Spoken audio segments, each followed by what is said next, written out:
Hello, and for the last time in 2025, welcome to the Foxcatcher preview. My name's Julian Balance, joined in Sin City by Nick Ashman. Contain your excitement, please, because it might have taken you a bit of effort to get through this form yesterday, mate, for Rosehill on Sunday. We must say it is Sunday because, by all reports, you've got some sun blaring down at some pretty hot times on Saturday. In the words of the late, great Richie Benno, typical stinking something hot day here in Sydney on Saturday. And you're quite right. This is a very tough week, the lowest racing I've seen in Sydney in a long time. Wednesday was absolutely pathetic. And this meeting on Sunday isn't much better. So bring on Christmas, bring on the break, and bring on the new year with some decent bloody racing, for Christ's sake. Actually, I will say this. We get Y on Magic Millions Day next week, which is always a good day. And then we get Villiers or Ingham Day on Saturday. So we do get some good racing next week. But this week, mate, very hard landing for me up here. And I feel a bit like Andy Beckett. If you don't know what I'm talking about there, go and watch the last 20 minutes of Philadelphia. That's where I'm at right now. Okay, a bit of Bruce Springsteen there on the streets of. Let's get to the start point of this on the back of that.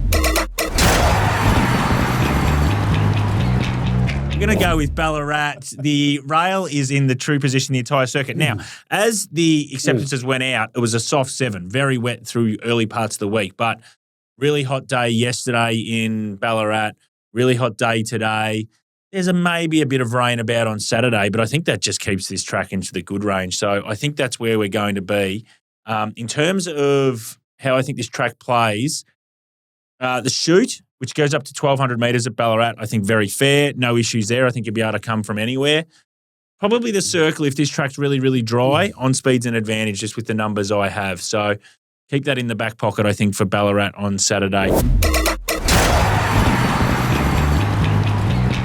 The feature, it's the Ballarat Cup. It's the PointsBet market for the Ballarat Cup. And this, to be honest, is quite a hot little race here, Nico. St George and Kingswood, they're up top of the markets. They sort of fought out a race at Flemington. Air Assault, just a car crash in the Cranbourne Cup, but it's been well supported since markets have opened. Poison Chalice, Detonator Jack, and then Berkeley Square, who won this race last year in the race. But it is deep. In terms of the speed map, geez, I didn't think there was much tempo in this, Nico. I don't know what you thought early doors, but I thought maybe Statuario might go forward. Maybe Promises Kept could roll forward from that gate. Air Assault's drawn 1. It's always been a worry with Air Assault whether they thought it could get to 2,000 metres. The lead's there if they want it. If they want it, they can lead. But I just thought maybe they'll protect the horse a little bit and maybe take leaders back. What do you think about those early positions? Because, to be honest, I couldn't see any speed. So if you come up to me and go, oh, this horse can roll forward, it's got some early gate speed, then it probably finds the front. I found it really difficult. Yeah, and I know Poison Chalice led last week, but they didn't go overly quick. So it's sort of not, necessarily going to lead again. Didn't go that good. Probably ridden better with a sit, I would have thought. Yeah. Air Assault, you're right, has the early speed to lead. There's no doubt about that, and potentially could get a soft lead. A lot's going to depend on how the track plays in the previous races. We've got 8 races leading into the Ballarat Cup. Now, if it is a little bit on speedish, then you can bet your bottom dollar that a few of these, maybe your Barclay Squares, your Promises Kept, as you've touched on, they're not going to go back from those gates. They're going to go forward. And then all of a sudden, Air Assault's faced with that slight predicament that, geez, if I try and lead here, I'm probably going to get taken on in front. I'm suspect at 2,000 metres, so I'm just going to take a sit in behind him. Conversely, if it's not a leader-dominated day, does he really want to go to the front and do the extra work and again be suspect? So that map looks really good for him when you look at it. But when you actually consider the variables for the day, I don't know how it's going to pan out in his favour, to be perfectly honest. So I think there's a couple of horses drawn soft that can sit handy. And certainly Kingswood's one of them. And he's probably one of the better map horses in the race. And I'll touch on a tip that I've got in the race that's above, I think, around the $26, $27 mark. Okay. So I'll let you go first, my man. Yeah, well, I think in terms of the Kingswood sort of St George, we saw them at Flemington and, Kingswood had the map advantage. Now, it was just more or less in essence, St George took the backside of Kingswood. And at one stage, I think Ethan Brown maybe on St George probably levelled up to Kingswood, I think it was. But Kingswood just had that softer run and maybe, just was a bit more fitter at that time of their prep. But here you look at the map, and from where St. George is drawn, you think Kingswood has a really big map advantage. Like he can settle probably first 6, you would think, from gate 6. And then St. George has got the decision where we probably have to go all the way back, or we try and tag a horse that hopefully is going to get us into that three wide running line and take us into the race. So, again, it probably maps advantage Kingswood. Look, in terms of the market and what you can see from a market we spoke about and my market, those first 3 or 4 horses were found bang on about my prices. So I didn't really have any edge there that I wanted to play in. For the sake of it, I actually had something on Shea, who ran against Kingswood and St. George, and he's such a real Goldilocks horse. I think he needs A, a big track, B, a dry track, and C, probably just the right tempo. I think not too fast, not too slow. He's really tricky to catch, this horse, but he is $26 with PointsBet. So it's like, maybe that's the time to play. He has to go all the way back as well, so there's no real map advantage either for him. But clearly Kingswood, St. George, I think are probably the 2 hardest to beat, but I just couldn't find a real edge to have a bet in them. What about you, mate? You said you had one sort of at a bigger price as well? Yeah, give me a sec to get to that. Just for those with the Kingswood, Berkeley Square, Kingswood's actually only been to 2,000 metres once since arriving down under. All these 2,000 metre form was back in Ireland at the Curragh before that. That was in the Coonji Group 3 in 2024, so last year, just a bit over a year ago. He sat 3 wide, no cover throughout. He won with 54 kilos with Johnny Allen, same jockeys he's got on Saturday in the saddle. I think he carried 54.5 that day, half he a kilo over. He was the bet of all Allen. bets on the Wednesday and during the Caulfield Carnival. Correct. He came up and won first up, I think, at 1,800 or something at Sandown on grand final day. He was breathtaking there, and then it was just the perfect storm. It looked like he was going to go right on with it after that race. I pegged him as like, this horse is going to make it, but just had his issues. Yeah, he's had his issues. And the other thing to note is he beat Berkeley Square by a length and 3/4. And, if he had a better run in transit, probably beats him by 3, maybe 4 lengths. He does meet him 5 kilos worse. Now, I know we're talking about a race over a year ago, so you don't factor it in too much. But just sort of, Berkeley Square has been a bit in and out of form. Hasn't really run too many bad races recently, just struggles to break through. So just touching on them. St. George, I just wonder, do they try and roll forward on him on Saturday? Certainly if it's tough to win from the back, they probably don't have any option. They've got to find out at some point what happens if they put him on pace. That's assuming the horse can actually put himself on pace, of course. The tip I've got for you, Jules, and I'm a bit like you, the race is sort of, it's a tricky one to dissect. There's a lot of variables and you don't really know how they're going to pan out until you see a few races on the day. But I think number 11, Firm Agreement's probably worth a little snip in early betting. He's had 3 runs back from a spell this campaign. But before we talk about this campaign, just go back to his last preparation. He ran second to Aliana in an ATC Derby. Now, granted, she absolutely thumped and was a class above them. But if he had got within a length or 2 of her, I don't think you'd be getting $26 about him in a Ballarat Cup. He then went on to run second to Shangri-La Spring in the Frank Packer Plate. That's usually a race with decent horses. Plymouth was third in that race. They're pretty handy horses. This campaign, he resumed in that Imperialist race on a heavy track. He went to, after that, he went up to Brisbane and ran against Imperialist in the Rough Habit. And then he went to the Queensland Derby and was probably an end of prep run. This campaign, he resumed in a really good high-rating benchmark 94 won by Perfumist. Your Mare for Your Man, Idle Flyer ran second in that race and it rated very well, hence why Idle Flyer went on to do good things in SP'd $4 in a Group 1 a few starts later. Second up run was against Wootton Verney in a pretty strong rating, Rosehill Gold Cup at Group 3, and he was just a long way back. And I still thought if you watched the replay, he was pretty good to the line in the inferior going.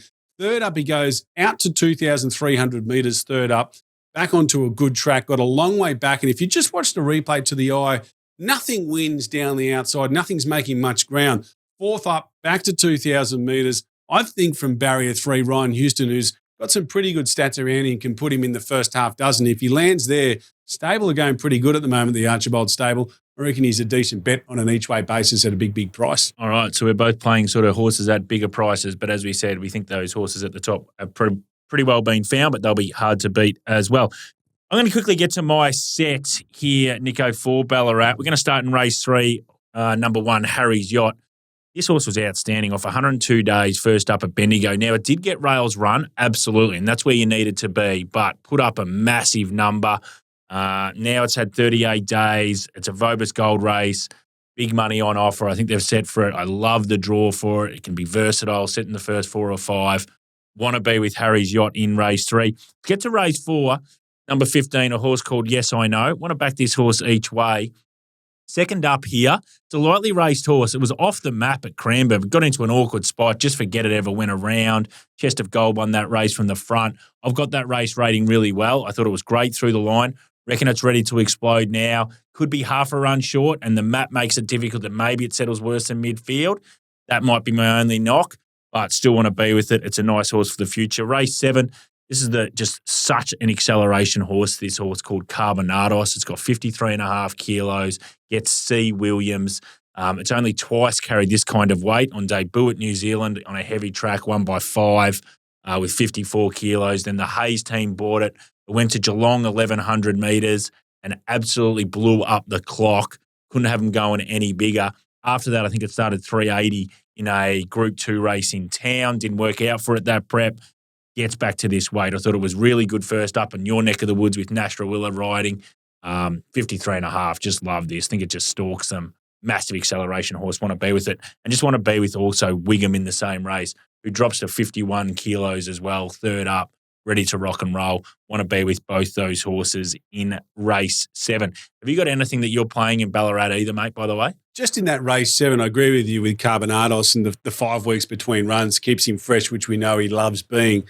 Just a little bit tricky from the gate. I know, he probably comes across. I just had a small play on number 4, bases loaded. Blinkers go on again. Comes out of that Boston Rocks race. The horse has got some pretty good form throughout its career. If you go and have a look at the horses taking on Headley Grange, Estadio Mastella, they're pretty good horses up here, certainly up to this type of level. What's interesting is Team Hayes, this is a horse that sort of stretched out towards the mile distances, sort of really between that sort of 13, 15, 1,600 metres throughout its career.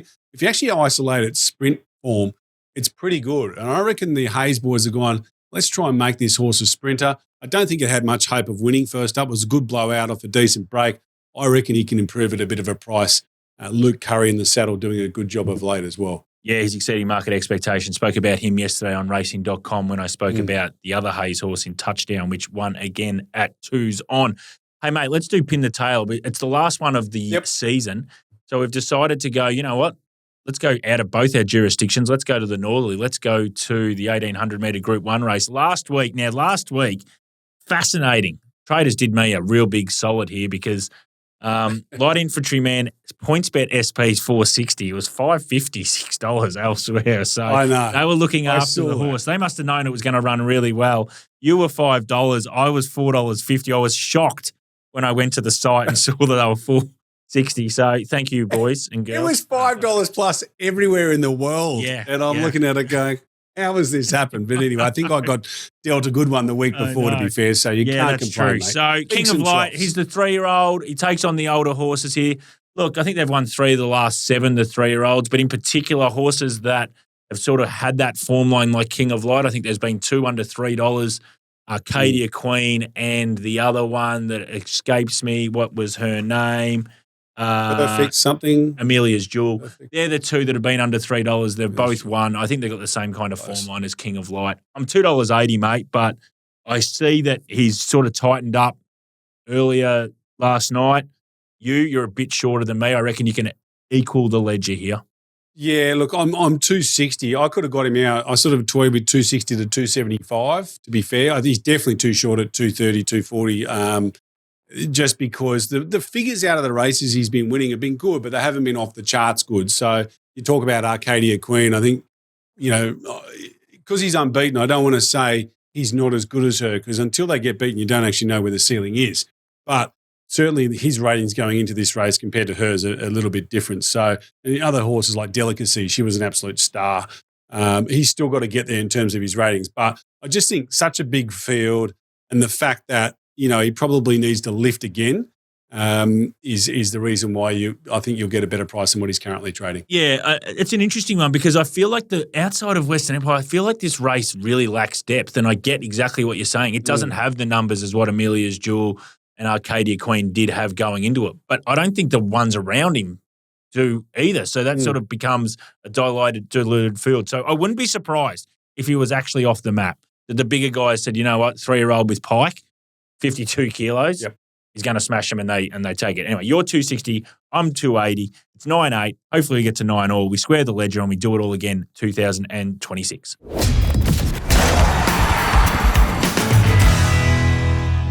Righto, Nico, let's get to your New South Wales set. I know you've just been so eager to get into this meeting. In terms of the track and how it's going to play, so out 4 metres the entire circuit. We've got to preface it as well. It's on Sunday. Don't think you're going to be having a bet on Saturday at Rosehill. Wait till Sunday. I see you've got good to soft range, which I think people will be going, well, what the hell's wrong with this bloke? There's 48 degrees on the Saturday, but there's obviously a bit of rainfall at the back end of that possibly, mate. There's a couple of things at play here, Jules, and it's a really tricky one for the ATC to navigate around, and I'm sure people on social media, if they get it wrong, will give them a clip, but I won't be because this is a tough one. We've got extreme hot weather on Saturday, so you're going to need to give the track a good drink Saturday morning so it can absorb that, and then you've probably got to give it another drink later in the afternoon. Now, the problem is there's 1 mil or so forecast on Saturday night. That's not going to do anything, but there is up to 5 mil forecast on Sunday. Okay. So if they've got to irrigate it, because if they don't, it'll just be a highway. And if they do irrigate it and they get the 5 mil, we probably could get into that soft 5 range, just inside the soft range. I don't think we'll get to a soft 6, but certainly there is a chance that we might just get the edge taken off the track. It'll no doubt dry out if that rain comes in the morning with some good winds and warmish weather on Sunday afternoon, though not like Saturday. In terms of the lanes, Jules, I think the main thing here is rails in run will be an advantage at Rosehill on Sunday. In the straight, you're probably looking at those first 6 lanes. They might just edge a fraction off the inside. Back markers are going to need to cut the corner and so forth. So look for the rails in run, my man. Sounds like typical Rosehill on occasions. Hey, let's get to your New South Wales set. What are you doing for the Rosehill on this Sunday, mate? Just the 2 bets. They come a little bit later in the day. We start with race 9. Number 2, Belle de Tell, is a filly, or now a mare, but she was, you might remember, she won the Adrian Knox as a 3-year-old and looked like the horse that could potentially trouble Treasure the Moment in the Oaks. She backed up and didn't really figure in the Oaks and wanted to over-race at 2,400 metres. She went up to Queensland. She ran in the Rough Habit, a race we spoke about not long ago, and was not far away from Imperialist there. Went to the Derby, missed a place there. Maybe it was end of prep. She tried to lead. I don't think that was really her go. They gave her a decent break. She's run into some handy horses this preparation. She's had some excuses. I thought Rhodogilla was probably the win of the day or close to it, one of the wins of the day at Rosehill last Saturday. And I thought she was pretty good in that race. The run before that, she got back in a slowly run race won by Sun God, who we've spoken about before as well. And then her first up run was against Rhodogilla as well. So there's some school of thought that maybe she's better with the toe in the ground. Don't know if she'll get that. We'll find out on race morning. But I do think on that 8-day backup that she looks set to peak on Sunday afternoon. Sammy Clipperton in the saddle. He's desperate or keen to get a winner since he's returned to racing. And then the last race of the day, number 3, Step Aside, resumes for Chris Waller. Sienna Grimer, who I think is a pretty good 3-kilo apprentice. This horse had 2 trials ahead of its returns. Very effective first-up horse, winning 3 from 6. First up last preparation, beat King of Rousseau at Randwick over 1,200 metres, which I think is a pretty good pointed for a race like this. If it goes anywhere near that rating, it'll make the $9 or $10 around town look big overs that it currently is.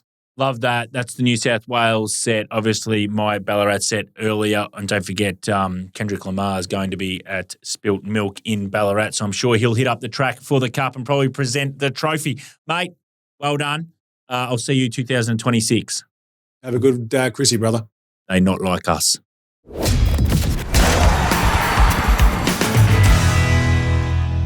Righto, punters, now time to head over to the West with our man, Daniel Cripps. Dan, how are you, mate? Good morning, Jules. Going well, thanks, mate. And, day 4 of the Pinnacles. So slowly but surely we're getting there. We are indeed, and obviously it's the third of the Group 1s over at Ascot. It is the Northerly Stakes.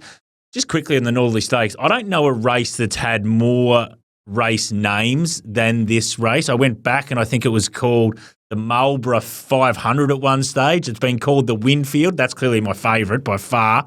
I think there was the Fruit and Veg, the Kingston Town, Northerly. Just quickly, Northerly, is he, I mean, he might have not, you might be too young for Northerly, but was he a horse that you look back and go, geez, he was a freak? Yeah, definitely before my time, but you only have to listen to anyone with a little bit more wisdom and experience than me, or even the trainers who have been around for a lot longer. And yeah, the way they speak of him, he must have been pretty special. Yeah, no doubting that. Let's get to the points bet, mate. Actually, no, let's start with this track, mate. So they've gone back to the true position entire circuit. I'm assuming we'll be on a good 4.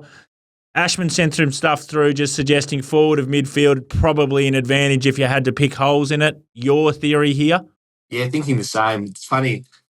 Probably 12 to 24 months ago, the inside pad at Ascot used to be a really big query, but whatever remedial works they've done a great job, because I think the inside pad's almost nearly our best pad at the moment, or our most advantageous. So, yeah, back on a fresh pad, expecting those closer to the speed and fence to be somewhat advantaged. The wind made a bit of a fool of me last week. I was fairly cautious of it, and whether the forecast, as I said, sometimes Ascot's quite far away from the beach, so whether the sea breeze didn't quite get to Ascot or for whatever reason, it was just a bit of an anomaly, but it actually turned out to be a really on-pace day when I thought it could be fair. So the sea breeze is lighter than it was forecast last week, so we had a really fair track to start with, but it's starting to go back to that traditional Ascot now, where I think you want to focus on horses that settle forward of midfield. So that's how I'm going to be playing it. Yeah, beautiful. It's good to have a starting point, absolutely, before the start of a day. Let's get to this points bet market for the Northerly Stakes, Dan.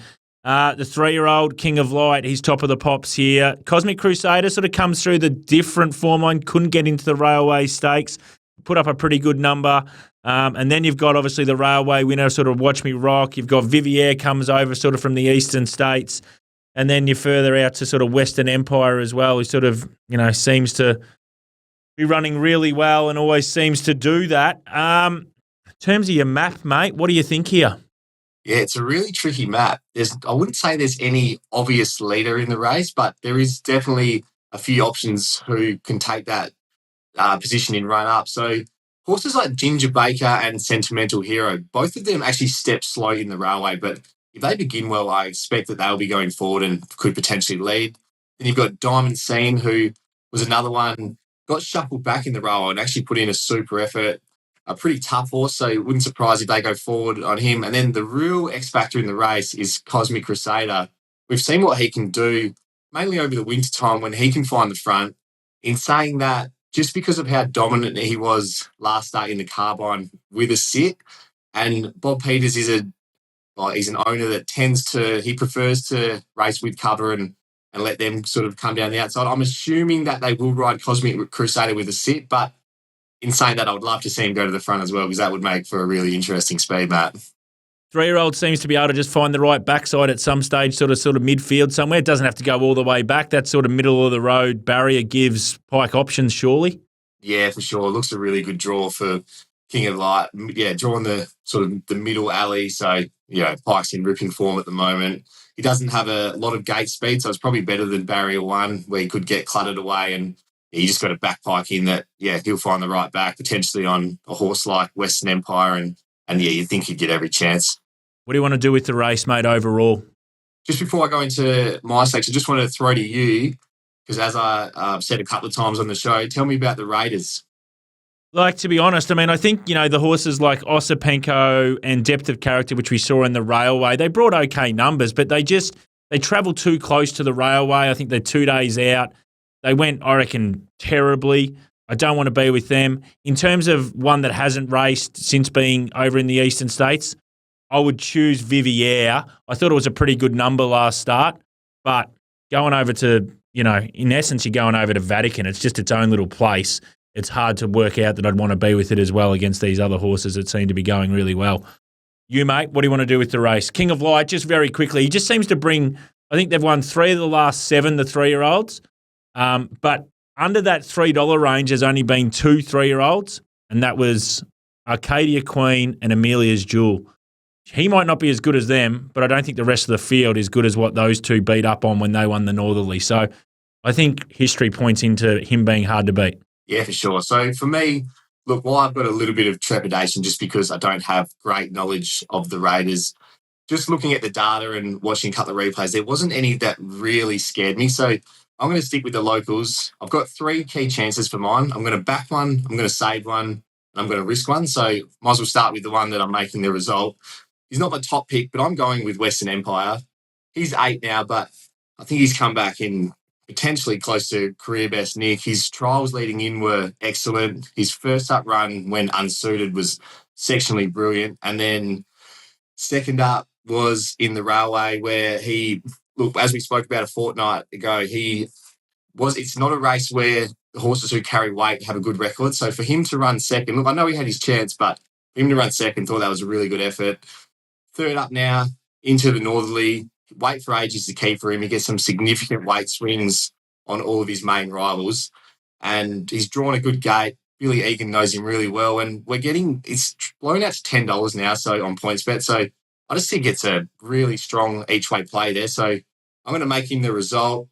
The one I'm going to save on is the horse you just spoke about, King of Light, the 3-year-old. You've touched on it. They have such a good record, and look, just everything's in his favour. I've been against him the last couple. Not that I think he was a risk, but I've been trying to get him beat with He's a Phoenix. But I really liked his last start win when he got to have to go through that gap on the inside, but he was still so soft on the line. So I'm going to make him a saver at $2.40. I don't think there's a heap of value in that, but it's sort of around my price. Happy to have something on him just because of the pike factor and the 3-year-olds have such a good record. And the one I'm going to risk is Cosmic Crusader, but definitely think he can win. It's been well spoken about that he missed out on a run in the Railway, but he's winning the Carbine Club, showed he's back to his best. So, he can definitely a live chance in this race. Sensational analysis as always, Dan. I think it sets up to be a great race. I love these 3-year-olds taking on the older horses. Just adds another layer to it. Go well, mate. Same to you, mate. Have a good weekend. All right, team, that ends our 2025. Just quick few shout-outs to everyone that's made this not work, whatever's occurred. But to the team at Roland, love what you do. It's outstanding. Don't have an HR team. It's even better. I just love everything about you guys.